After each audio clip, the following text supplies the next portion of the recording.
What's up, guys? Max here, back with a brand new episode of the Scuttlebutt Show, and I hope you're all doing great out there, wherever you are, whatever you're doing. I hope you're having a good one. Jacob Donenworth, author of An Officer and a Man, which you must have in your collection if you're any sort of person who knows how to read, like, I guess anybody who's not a Marine. You have to go ahead and get that book. Nuggets, Harry Lime Pie, what's up? It's great to see you guys all, and everyone who hasn't checked in yet, let me know. Give me a shout out in the comments section. Oh, man, we've got a show today. I've got some really cool stuff. Peyton Manning in the news, the Navy in the news, talking about some drone stuff. We've got an Army veteran doing some cool stuff. We've got Navy playing games with your heart and more coming up on today's episode. And then tomorrow we have some special guests, which I'll be posting an event for that this afternoon, but it's going to be at a different time. It'll probably be at around 1800 tomorrow, Thursday, September 1st. So as we go into Labor Day weekend, we're going to kick that off with some incredible guests. You guys, even if one of the guests that I've planned for tomorrow comes on the show, it would be one of the best episodes we've ever had, but I'm expecting 3 guests. So please just put it in your calendars. Don't miss it. Make sure you're here for it live so you can ask questions. It's going to be an incredible episode. An incredible episode, one of many coming up here on the Scuttlebutt Show. Man, I had a good day today. I had lunch with somebody, a veteran, talking about filmmaking and stuff like that, and just what a great opportunity to connect with somebody cool and learn some new stuff and hopefully collaborate in the future. It just makes my day and week and month and even year, like the old Friends song used to go, when I get to link up with somebody cool and move forward working on hopefully some cool projects and collaboration opportunities, and I get to learn something. Maybe I could help teach something. I don't know. If I can, that would be fantastic. So guys, with that being said, I have a busy day today. I have a busy evening this evening. Tomorrow morning, I have a busy morning. Tomorrow evening, I have a busy evening. It's just a busy time overall, which is a good thing. But with all that time that I have to use smartly in my life, I don't want to waste another second, and I want to get into today's first Scuttlebutt Show story of the day. Brace yourselves. I used to start stories with the Army, like we all knew that was going to be a good one, but now it's the VA is the new one. Veteran Affairs Medical Center employee indicted on child diddly-doo-wop picture offenses. And it gets worse. The more you hear about this one, the worse it gets. Out of Boston, a Royalston man has been indicted by a federal grand jury in Springfield on child inappropriate picture charges. Kevin Duvall, 51, was indicted on 1 count of distribution of these pictures and 1 count of possession. He was previously arrested and charged on August 4th, 2022, making him today's Scuttlebutt Show Clown of the Day, sir. That's because on that charge, investigators identified Duvall, an employee at the VA Medical Center in Leeds, as the owner and user of a device allegedly distributing or attempting to distribute child content over the medical center's public Wi-Fi from May to July 2022.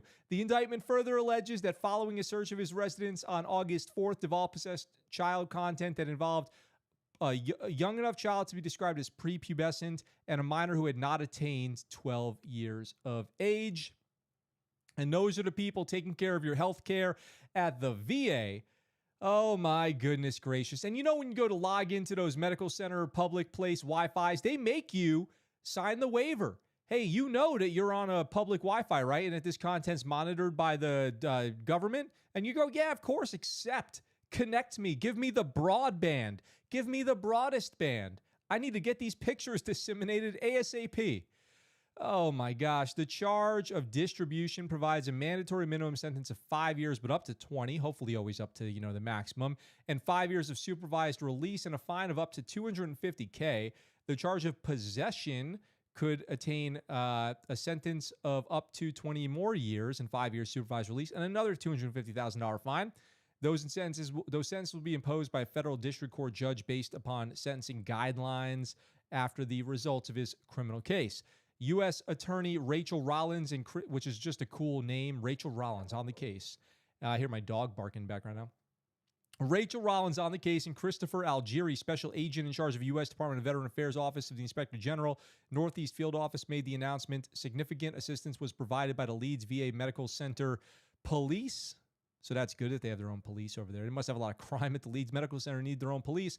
The case was part of Project Safe Childhood, a nationwide initiative to combat the growing epidemic of child exploitation and abuse, launched in May 2006 by the DOJ. Led by the U.S. Attorney's offices and the DOJ's Child Exploitation and Obscenity Section, the Safe Childhood Project marshals federal, state, and local resources to locate, apprehend, and prosecute individuals who exploit kids and identify and rescue victims. So good for them. Of course, the defendant is innocent until proven guilty, but here on the Scuttlebutt Show, we will always let you know when this kind of thing happens. So that way you can be aware when you and your family are at somewhere like the VA Medical Hospital to look out for who's watching your back. Literally, they're watching your back. So let me know what you guys think about that in the comments down below. Not cool, VA. Not cool at all. Come on, get it together. Don't we have enough stories out of VA medical centers, VA affairs offices? We've got VA nursing homes, all this stuff. People just being bad behavior. What's up, Eviana in the chat? What is up to Kitty Steele, an ancient neophyte? Such judgment exercised by these clowns. I hope they don't have any direct responsibility for anyone's healthcare decisions. Jacob says, I hope the other inmates make his time less fun than average. Less fun than average is a great way to describe it. Less fun than average is a great way to describe it. You know, I don't know what it is. I get a kick out of the true crime stories on this show. I do consider myself, I guess, a true crime podcaster now because I'm always talking about what these veterans, what these crazy veterans and active duty people and VA people are up to. Oftentimes, you know what they're up to? They're up to no good. And you know who's really been up to no good? A United States Marine. Believe it or not, it might be hard to believe, a Marine up to no good out there. Well, this Marine, his luck seems to have run out. I'm talking about this guy right here. Former Marine suspected in girlfriend's 2016 death is found in El Salvador after years on the run. Years on the run.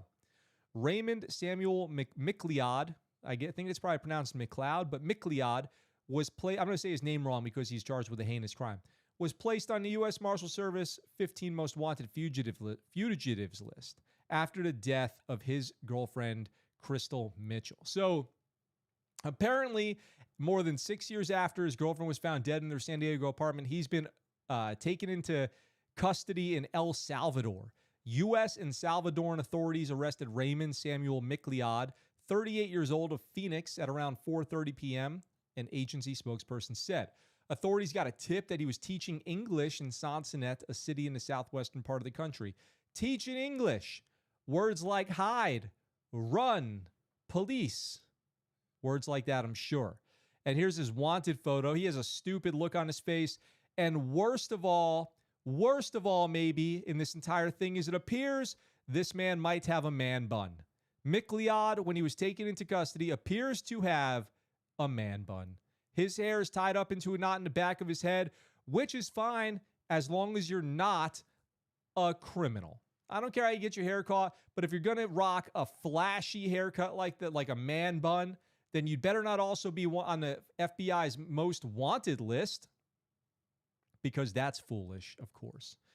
It's always these crooks and criminals that draw the most attention to themselves. Absolutely insane. McLeod had been on the run since June 10, 2016, when San Diego police responded to a 911 call that a woman was not breathing in an apartment in the 7600 block of Mission Gorge Road in San Diego. I used to live right over there, over by Gaglioni's. The woman, later identified as Crystal Mitchell, 30, of Phoenix, was pronounced dead at the scene. She had been strangled. Yikes. Detectives determined that Mitchell was last seen alive with McLeod, leading authorities to issue a warrant for his arrest on a murder charge, the Marshal Service said. The couple were in the city visiting friends when Mitchell died, according to the agency, which were asked to join the manhunt for McLeod in December 2016. He was added to the most wanted list in 2017. I am extremely gratified to hear the news of Raymond McLeod's arrest without incident, U.S. Marshals Director Ronald Davis said in a statement.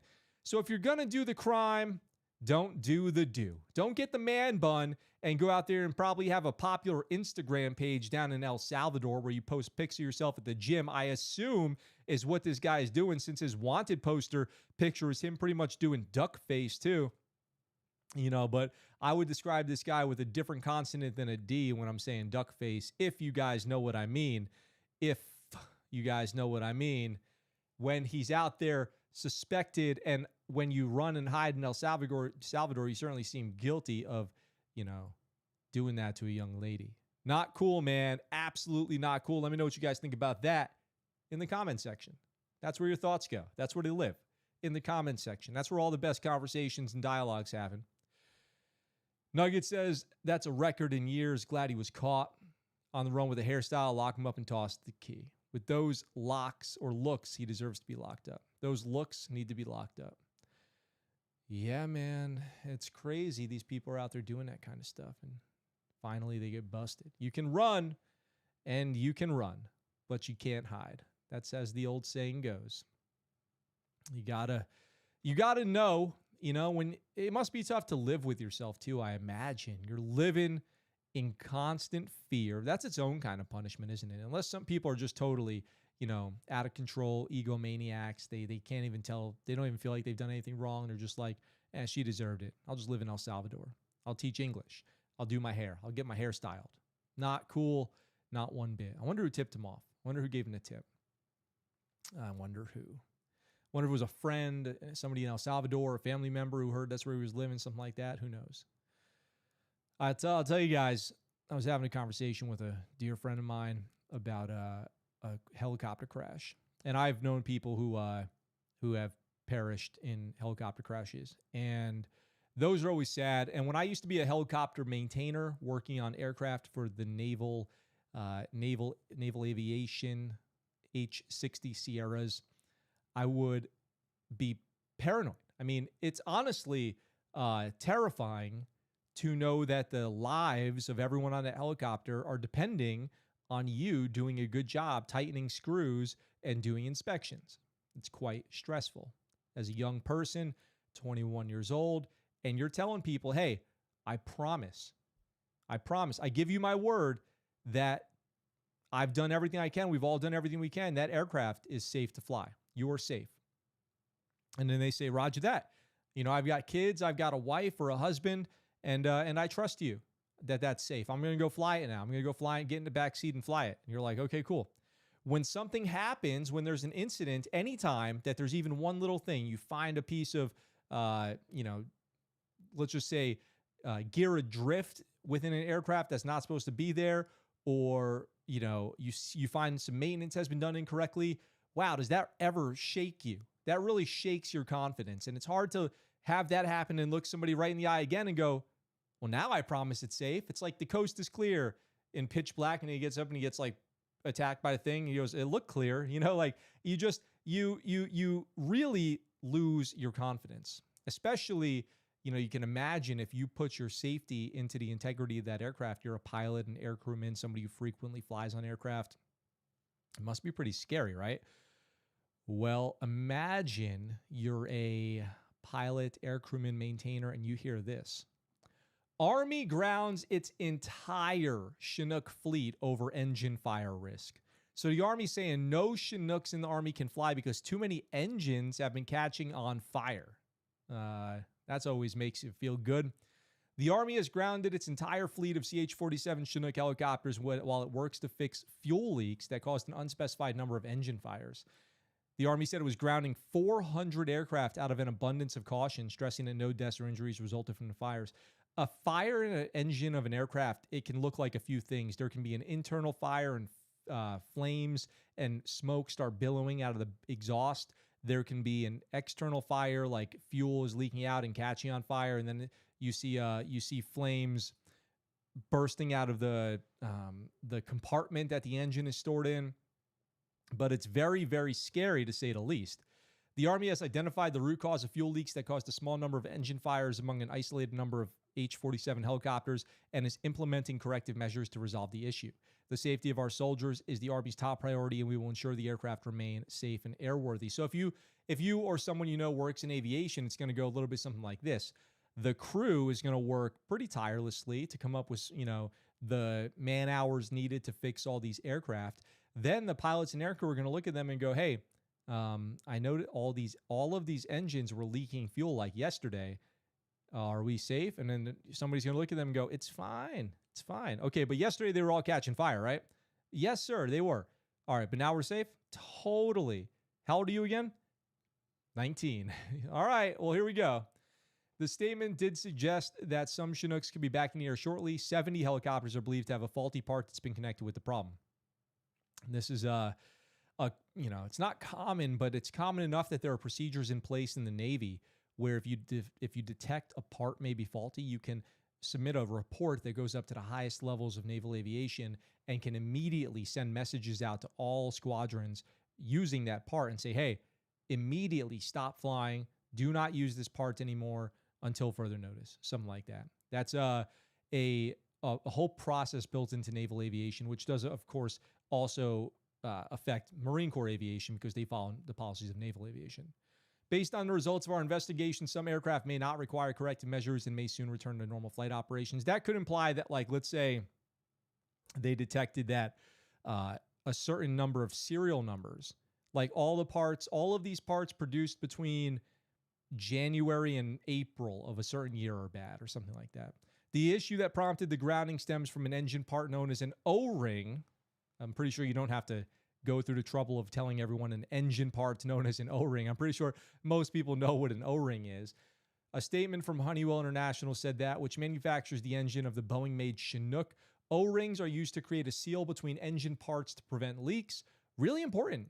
O-rings are really important because, they're typically, or O-rings or gaskets are really important because they're more malleable. They can be compressed by the pressure of locking to a nut and a bolt together or two parts together, which creates a very, very tight seal that is typically leak-proof.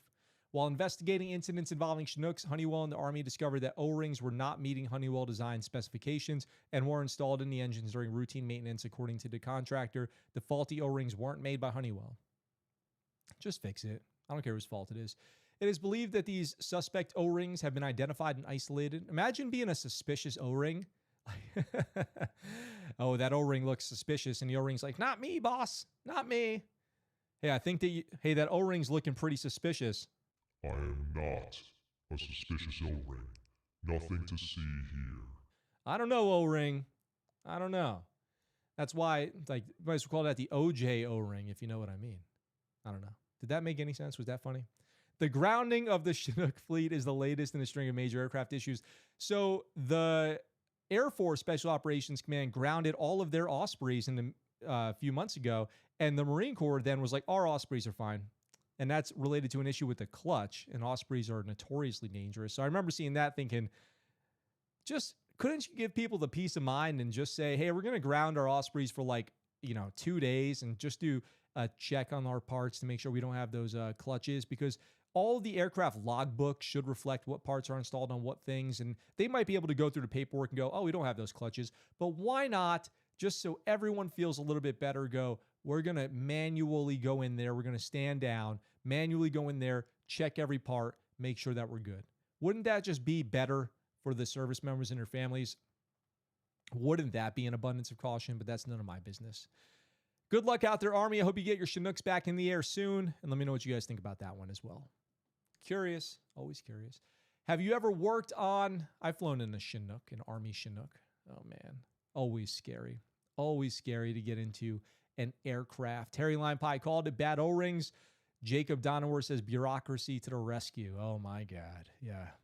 Kitty Steele says, cool, they grounded Chinooks that haven't killed anyone yet, but have V-22s that crash and kill people all the time up. Yep. I remember when V-22 engines would literally burn, melt cement on ships so that they had to fix that. Now their main problem is their engines failing while in flight. That's my rant of the day, Kitty says. V-22 Ospreys. Even the development of those aircraft was fatal to so many pilots and crew. Really sad. And now they're in use every day. Ospreys are such a weird beast, and Osprey pilots fly those things so crazy. Oh man, I've never been in an Osprey, and I hope I never have to. Jacob says military maintenance is a ridiculously centralized one-size-fits-all process. When I was in naval aviation, I would say that naval aviation maintenance is quite a thorough program and an effective program if people do a good job managing it. And the main thing that causes a lapse in that is typically fatigue, time constraints, and supply chain issues. Otherwise, the program's pretty robust. I'll say that. I always felt pretty good about doing stuff in naval aviation. Kitty Steele, I worked in I and O level aviation, intermediate and organizational level. I worked in both. If people want to know more about my time in naval aviation, I will be happy, more than happy, to talk about it on our next Quanda, which is Friday. Kitty, you can call in next Quanda. We can talk about naval aviation if you want to. Quandas are, of course, our Friday shows where I have a link in the description. You can call in and join me live on this program and ask me anything you want. That's how I roll. Straight gangster like that. All right, so crazy. Who out there remembers when the United States Navy had a boat, a small boat, get captured by Iran, and the people on board that boat had never apparently been to SEER school, so they made a bunch of statements that did not reflect great credit upon the United States, as well as one of the, I think, like lieutenants on board ended up having white socks on, and that's why they got captured. Well, the Navy did learn their lesson and said, we're never sending no lieutenant with white socks out to sea around Iran again. Instead, they decided to send Navy drone ship nearly captured by Iran during Fifth Fleet encounter. Iran tried to capture one of our unmanned surface vessels. Tisk, tisk, tisk, Iran. The Navy says that its ships have foiled, which is just the best thing to do to a plan. When you foil an Iranian attempt to make off with one of its new unmanned sailing ships in the Arabian Gulf. In a statement released Tuesday, the Navy said it had spotted a support ship from Iran's Islamic Revolutionary Guard Corps Navy towing a sail drone Explorer, a drone ship that can remain at sea for long stretches, at around 11 p.m. They're just towing it. They're like a tow truck driver coming to get your car parked legally in your own apartment building, but screw you. You've been on your ship for 2 weeks, so we're coming to take your car. Well, the Iran said they're going to do that to our boats. Monday night local time, that's 11 o'clock. In response, the Navy dispatched a patrol coastal ship, the USS Thunderbolt, so they went straight Thor on them. And an MH-60 Sierra, we were just talking about it, Seahawk helicopter from a squadron based in Bahrain. The actions taken by U.S. naval forces in response resulted in the Iranian vessel disconnecting the towing line to the sail drone and departing the area approximately 4 hours later. Good for the Navy. That's what the Navy said before they resumed operations without further incident. Vice Admiral Brad Cooper, the commander of the Navy's Fifth Fleet, said the Iranians' actions were flagrant, unwarranted, and inconsistent with the behavior of a professional maritime force. I'll tell you what that looked like. They were out there on their megaphone like, release our ship. This is the United States Navy. We demand that you immediately let go of our drone. That's our drone, not your drone. Please and thank you. And Iran said, yeah, we don't want that smoke. So good call, Iran. Good call. The sail drone itself is a small 23-foot-long vessel that moves along under a combination of wind and solar power, which that's pretty neat. It can stay at sea for more than a year and be equipped with a range of atmospheric and ocean sensors, so they know where to, just like you at a baseball game, they know how to do the wave. The Navy announced that it was starting to operate the vessels in the Arabian Gulf in late January, though it offered little detail as to the craft's mission, or other than to say it houses a package of sensors powered through solar energy for building a shared picture of the surrounding seas. So at least they kept it nice and specific. What I do have for you guys is a video of the incident in whatever quality this is, and let's take a look at this and see what we've got. So there's some relatively low quality video, some FLIR video of the Navy ship being towed away by an Iranian boat. You can see it. They're so nice and tiny. And here comes the United States Navy to say, no, negativo. You will be releasing that immediately. So As the Iranian boat pulls that tiny little, poor, innocent little boat, the Navy rolls up like, hey, you're messing with the big dogs now. You're going to want to go ahead and let that thing go. Iran recently, while we watch this video, I'll say that Iran recently had captured, or in recent years, had captured some American drones, including a Scan Eagle, and that made big news, and they then took that boat with those sailors on it like I was talking about. So there has been issues with Iran interfering with naval operations in and around that area, which it's probably in their best interest not to do that, but they persist. Probably just trying to get a hold of that ship and seeing if they can figure out how that thing works or what it's really up to. But as we know, is it the first general order to take charge of this post and all government property in view? Is that it? To take charge of this post and all government property in view? So we're going to do that. We're going to defend our government property with up to and including lethal force. That's just how it is. So you had better be on your P's and Q's if you're going to start messing with our stuff. I know, let's say that was a radio or a pair of night vision goggles or something like that. We would be prepared to defend that with our lives. I mean, we would go out on ops to, find that stuff. You never want to lose those, what are considered to be sensitive items. So yeah, that's pretty important. Here you can see a good picture of the sailboat. It looks like it's getting pretty damaged by that hull too. Like they're chugging that thing along through the ocean, potentially causing damage to it. But I think it said it had been back into normal operations. And then you can see kind of a picture of a prototype of that ship here from 2017. So it probably changed a lot.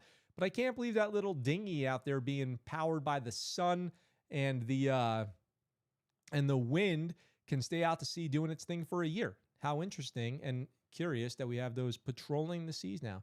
How many unmanned ships do you think are out there on the seas between all the militaries of the world? How many unmanned ships, subs, and buoys do you think are out there? 1 million? 100,000? 10,000? 1,500? 250? 125? 62.5? 31.25? 14.625? How many? How many? I think I missed the math on that last one, but you tell me in the comments down below. Math in public. Don't do it to yourself. Ooh, don't do it to yourself. Let's see. Iranians looking to reverse engineer new products for Russia. Interesting. The combination of alliances there. Let's see. Nugget says, tensions with Iran are being a bit tense. Props to whoever on the ground didn't take it too far, but took action at least. Kitty said, honestly, what did they think would happen? America just watched them tug it away? Yes. Then again, you never know with the current administration. That's true. Who would have thought a small solar-powered boat would be center of such a political power war? Nuggets taking a huge leap there in escalation. Harry Line Pie says, thousands at sea. I bet it is thousands. Thousands. I went viral on TikTok, the Tiki-Taki, for letting the world know about the Navy or the military esports tournament. I went viral, and I had made videos of all the different branches and their esports teams walking out like a UFC match, which was so fun. That was so fun. I got like almost or over 300,000 views on one of my Tiki-Takis, and that's awesome. That's big for me. Big for me. And we've talked about before on this show how the military has these esports teams and you can get orders to go to an esports team, that's cool. No doubt. Like that's badass. And now if you're in the Navy, for our Navy vets out there, your time could be upon you. Navy calls on gamers to join its esports team. Are you tired of sailing the open sea and you'd rather play video games for the government? Now's your chance. The Navy is again recruiting troops to join its esports team in an effort to reach the next generation of prospective sailors. Oh, man, I guess. It's fine. The Sea Service, along with other branches, has struggled this year to reach recruiting quotas. Navy officials are hoping its esports team, Goats and Glory, which is just the best name, is looking for a few good men. Now, that's, of course, part of the Navy's recruiting command. So the whole point of this is to get the word out about the military and hopefully recruit people. It's like, I know for sure there's a lot of people who are athletic and well-rounded and educated and all that stuff, who would make great sailors, soldiers, airmen, and Marines who play video games. There's no question about it. This could be a great way to reach them. It's controversial because should the government be going on to, internet chat rooms to recruit people, or is that just grooming or whatever you want to call it? The government has moved in pretty hard and fast on shutting that down as well. But they do have their teams and they do promotional events, no different than the Navy's baseball team or wrestling team or anything else. But they're out there trying to get the young people of the United States to get interested in joining the military. Does it send the right message? I'm not sure. I'll let you guys answer that in the comments. Centennials are moving into digital spaces for most of their content consumption and social interactions, and the esports domain is one of the most popular and vibrant online arenas to date. Connecting and attracting the best talent requires Navy to be in the same spaces where those future sailors reside. Yeah, true. Selected sailors will receive 3-year orders to the team's facility in Memphis. Gaming in Memphis. That's where your feet never touch the ground because your butt's too busy doing it for you. Naval Flight Officer Lieutenant Aaron Jones, the team's captain, said in a Twitch live stream last week. Oh, my God. All right, guys. United States Navy is making a big announcement about upcoming operations on Twitch. The biggest part of what we do is outreach. We travel the country, put on tournaments for high schools and colleges, said Jones, whose gamer tag is Thalassic. Oh, God. Don't do it. Don't have weird gamer tags. Jones added that the team practices, live streams, and competes in online games from League of Legends to Call of Duty. And their toughest task is attracting talent. I believe it. Oh, did I just read a whole paragraph again? All the branches have their teams now, the Air Force, the Space Force, the Marine Corps, and they compete, and they do it to build interest in people to join the military. You can join yourself, Goats in Glory. The submission window is open. That's between September and October 1st. Anybody E5, second class petty officer and up can apply. And at the end of October, the top 100 will compete in a tournament. You have to compete in a tournament to get orders to the esports team. Oh my God. How do they come up with the top 100 anyway? So wait, they're going to take the top 100 gamers, bring them somewhere, probably Memphis, have them compete in a tournament, and then get... So there's a selection. There's a selection phase for this. Please tell me.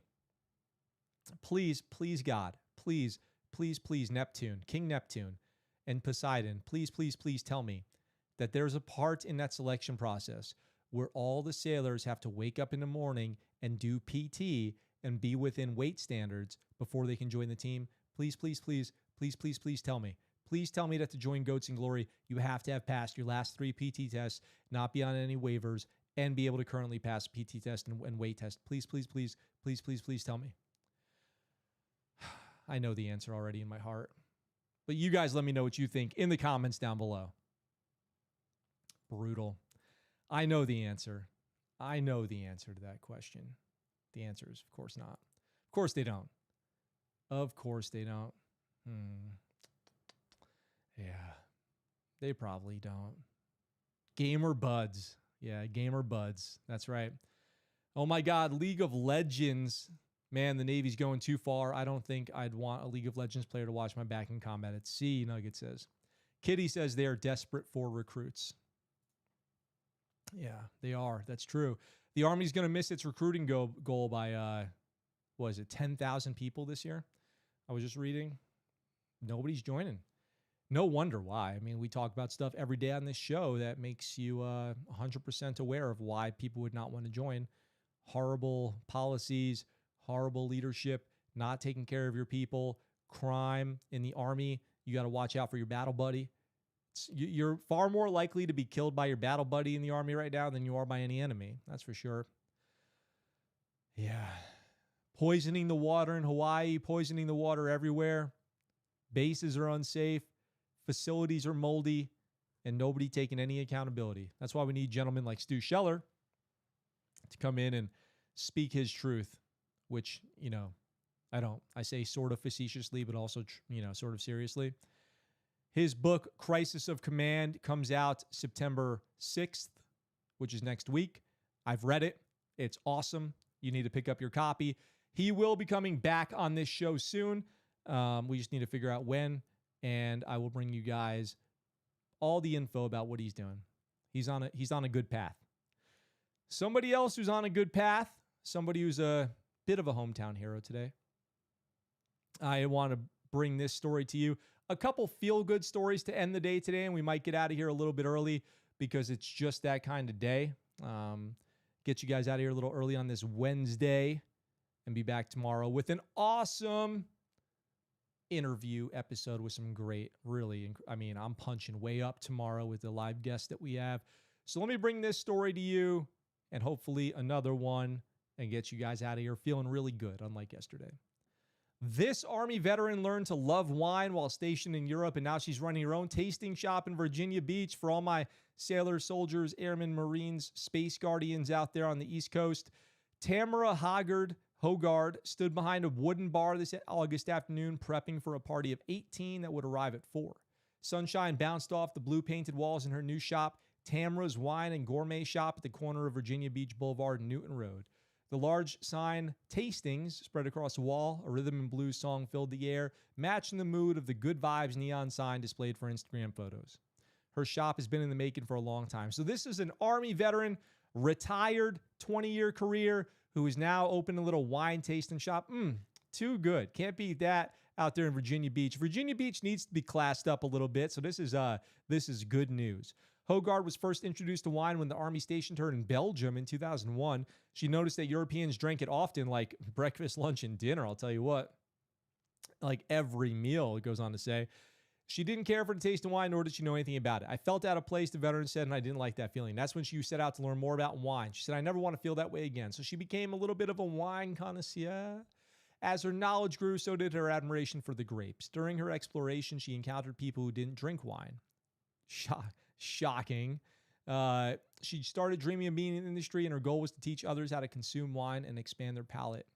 She's a Virginia Beach native, 22 years in the military, retired in 2017, and she returned to the area so that her son could grow up close to family. She wanted to open a business in her city, but near Norfolk, to attract both audiences. That's good.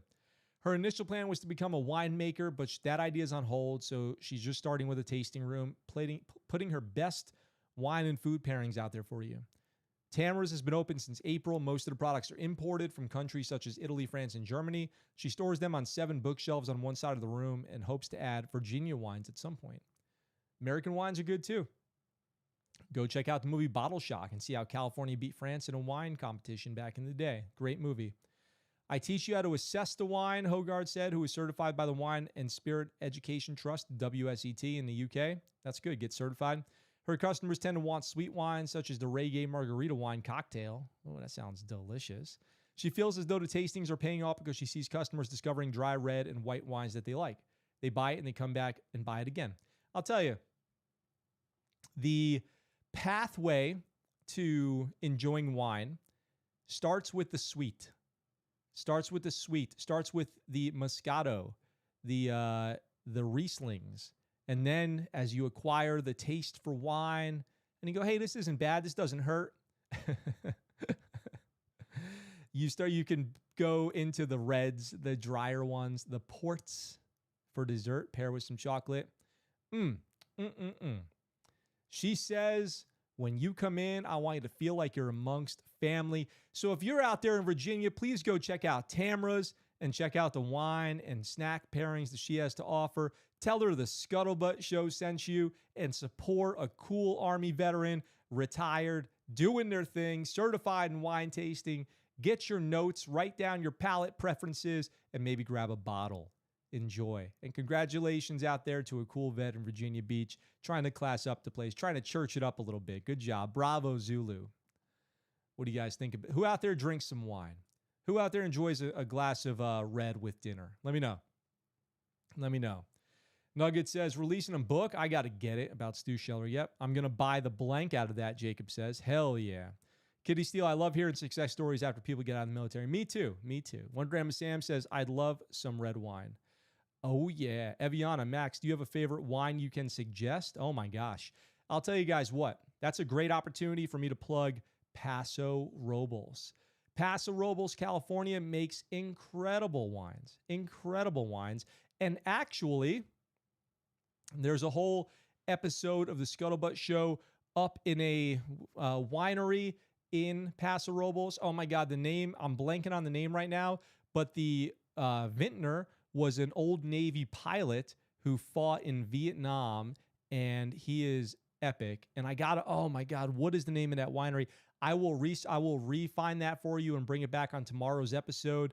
And then my buddy has a business up there in Paso Robles called Wine Shine, and Wine Shine is brandy, which is wine distilled into liquor, and it's my favorite alcoholic beverage of all time. So go check that out. Again, that is Paso Robles, Paso space Robles in California. There's like 300 wineries up there. And then there is also Wine Shine, which is brandy, wine distilled into liquor. Go check that out. Kitty Steele says, wait, what was that beer company by a seal you mentioned last episode? That is Protector Brewery. Protector, Protector. Protector Brewery, making certified organic beer. Delicious. The only IPA that I enjoy is an IPA from Protector. Eviana says, done getting that for my dad when he visits in October. He loves wine. Is this something I can get in the States or online only? You can get it. Maybe try to find a local, I don't know where you live, but maybe try to find a local store that carries Paso Robles wine, or you can shop online and hopefully get it shipped to you. But I just encourage you to check out wine from Paso Robles. I know a lot of the wineries up there have, strong links to the military and veteran community. And I will find the one for you that is Navy veteran owned, and you guys can pick up one from there if you want. And I will, and I'll find that by tomorrow's episode. And I'll post it maybe on social media or something like that. So please go check those out. Absolutely awesome people out there. So that's my plug for Paso Robles. Speaking of going from grapes to pork, we're talking about none other than the pigskin for today's last episode of the day. My man, Peyton Manning, skydives with vets for the Navy SEAL Foundation. How cool is that? Former NFL quarterback Peyton Manning teamed up with the U.S. Navy SEAL veterans over the weekend to skydive in support of Navy SEAL Foundation. The two-time Super Bowl champion jumped with members of the Patriot Parachute Team, a veteran-owned and operated parachute team. Manning shared a video of the jump on his Instagram, and I have video of it here. So let's go ahead and together, to end up this episode of the Scuttlebutt Show, watch Peyton Manning go out and jump for the Navy SEAL Foundation. What do you guys say? Let's do it.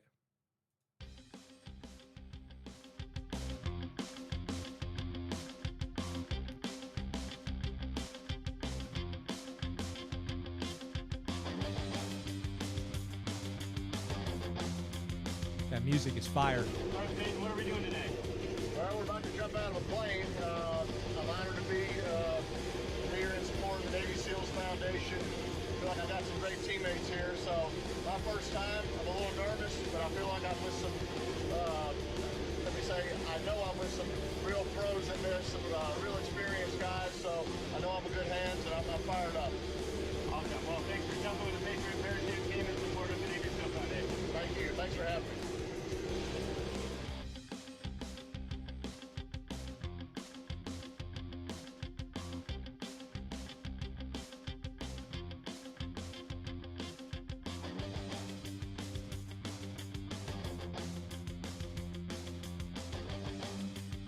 So casual.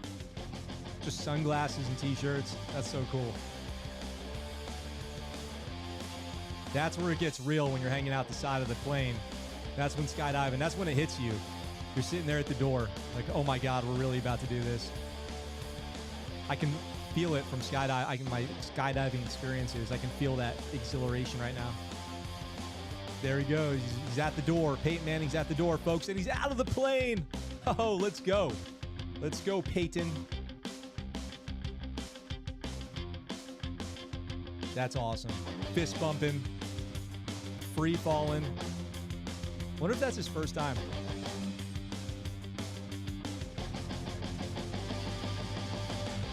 You know, it looks so rough when the parachute opens. It looks like it would be like a jerking, violent action, but it's really the most soft and pleasant experience. Did he nail the landing? Yep, right on their butts, all nice in the field. Oh, it was incredible. Absolutely incredible. Awesome, man. Hey, thank you enough, man. Welcome to the sky. Awesome, man. I appreciate it. Welcome to the sky. Welcome to the sky. Peyton Manning jumping to raise money for the Navy SEAL Foundation. Started in the year 2000, providing SEALs, Special Warfare Combatant Craft crewmen, veterans, and their families with various support programs. The foundation's support includes programs to reduce stress on the families of deployed service members, grief counseling for families of fallen service members, scholarships, physical health and mental health rehabilitation, and more. He says, I'm honored to be here in support of the Navy SEALs Foundation, Manning said. It is his first time. It was his first time skydiving. Very cool. Very cool. Good for him. I bet he loved it. I feel like I'm in, he said, with some real pros. Yeah, that's very true. The Patriots parachute team is comprised of Navy SEAL and Naval Special Warfare veterans and a veteran Air Force pilot who has experience with the Air Force's Academy's Wings of Blue parachute team. Yeah, that's awesome. That is awesome, awesome, awesome. Good for you. Good for you, Peyton Manning and the Navy SEAL Foundation and their parachute team over there. Absolutely cool story to end today's episode with. Let me know what you guys think about that in the comments section. In the comments section. It's really, really cool. Let me see if I can find the winery. I know some people out there might want me to find that winery. Let's see. There are a few wineries out there owned by veterans, but what is the one that we did?